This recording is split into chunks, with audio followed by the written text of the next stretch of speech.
इन दिनों supreme court में अधिकांश याचिकाएं कोरोना महामारी को लेकर दाखिल हो रही है। कई याचिकाएं तो ऐसी बताई जा रही है जिन्हें कोर्ट सुनवाई के लायक भी नहीं मानता।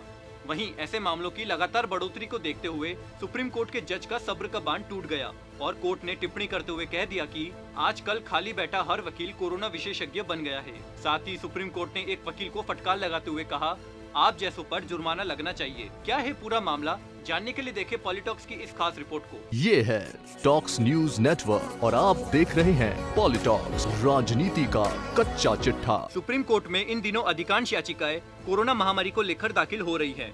इनमें से कई याचिकाएं तो ऐसी बताई जा रही है जिन्हें कोर्ट सुनवाई के लायक भी नहीं मानता। लगातार ऐसे मामलों को देखकर अदालत के जजों का सब्र का बांध टूट गया और कोर्ट ने टिप्पणी करते हुए कहा, आजकल खाली बैठा हर वकील कोरोना विशेषज्ञ बन गया है। लोग कोविड-19 और लॉकडाउन पर घर बैठे कोई न कोई याचिका तैयार करके दाखिल कर दे रहे हैं। सरकार के पास कोई बात रखने की तो जैसे कोई जरूरत ही नहीं है। उनके लिए सुप्रीम कोर्ट सरकार हो गई है। दिल्ली में रह रहे छात्रों का किराया माफ करने की मांग पर दाखिल एक याचिका पर सुनवाई करते हुए सुप्रीम कोर्ट के न्यायाधीश भी खींच उठे। उन्होंने इस तरह की मांग करने पर भी हैरानी जताते हुए याचिकाकर्ता को सरकार के पास जाने की सलाह दी। अदालत ने कहा कि ये नीतिगत मामले हैं, इन्हें कोर्ट कैसे तय कर सकता है। हम कोई सरकार नहीं चला रहे हैं। इसी तरह लॉकडाउन के दौरान किराएदारों को किराए के लिए बाध्य न किए जाने के गृह मंत्रालय के आदेश के पूरी तरह पालन की मांग कर रहे वकील को सुप्रीम कोर्ट ने फटकार लगाई। पहले भी इस तरह की याचिका दाखिल कर चुके वकील पवन प्रकाश पाठक को झाड़ते हुए अदालत ने कहा कि हमारा काम सरकार के आदेश को लागू करवाना नहीं है। सरकार ने शिकायत के लिए हेल्पलाइन बना रखी है, जिसे समस्या हो वहाँ शिकायत करे। न्यायाधीश ने यहाँ तक कहा कि कुछ वकीलों के पास इन दिनों काम नहीं है तो कोविड-19 पर ही कोई न कोई याचिका दाखिल कर दे रहे हैं। आप जैसों पर जुर्माना लगना चाहिए।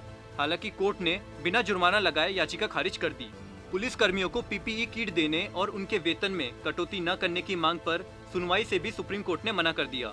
रिटायर्ड पुलिस अधिकारी भानु प्रताप बर्गे ने इस बारे में याचिका दाखिल की थी। कोर्ट ने कहा कि आजकल हर कोई कोविड-19 का विशेषज्ञ बन गया है। बेहतर हो आप संबंधित राज्य सरकारों के सामने अपना सुझाव रखिए। अगर कोई राज्य वाकई पुलिस कर्मियों को वेतन काट रहा है तो वहाँ की सरकार को ज्ञापन दीजिए। इस तरह व्यापारिक घरानों से मिलने वाली कॉर्पोरेट सोशल रिस्पॉन्सिबिलिटी यानी CSR सहायता राशि मुख्यमंत्री राहत कोष में भी सुनवाई से सुप्रीम कोर्ट ने मना कर दिया। कोर्ट ने कहा, अगर कानून में कोई कमी है तो आप खुद सांसद है, इस कानून पर संसद में बहस कीजिए, कोर्ट में नहीं।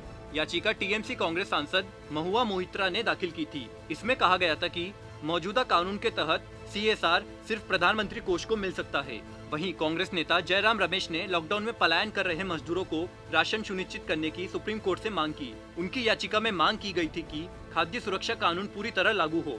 कई मजदूरों के पास उस क्षेत्र का राशन कार्ड नहीं है जहाँ वह लौटे हैं। कई के पास राशन कार्ड है ही नहीं। इस पर सरकार की तरफ से पेश सॉलिसिटर जनरल तुषार मेहता ने आश्वासन दिया कि इस याचिका में कही गई बातों पर गौर किया जाएगा। यह सुनिश्चित किया जाएगा कि मजदूरों को राशन मिलने में समस्या न हो। इस आश्वासन के बाद कांग्रेस नेता ने अपनी याचिका वापस ली। पॉलिटॉक्स ब्यूरो, दिल्ली। ये है टॉक्स न्यूज नेटवर्क और आप देख रहे हैं पॉलिटॉक्स, राजनीति का कच्चा चिट्ठा।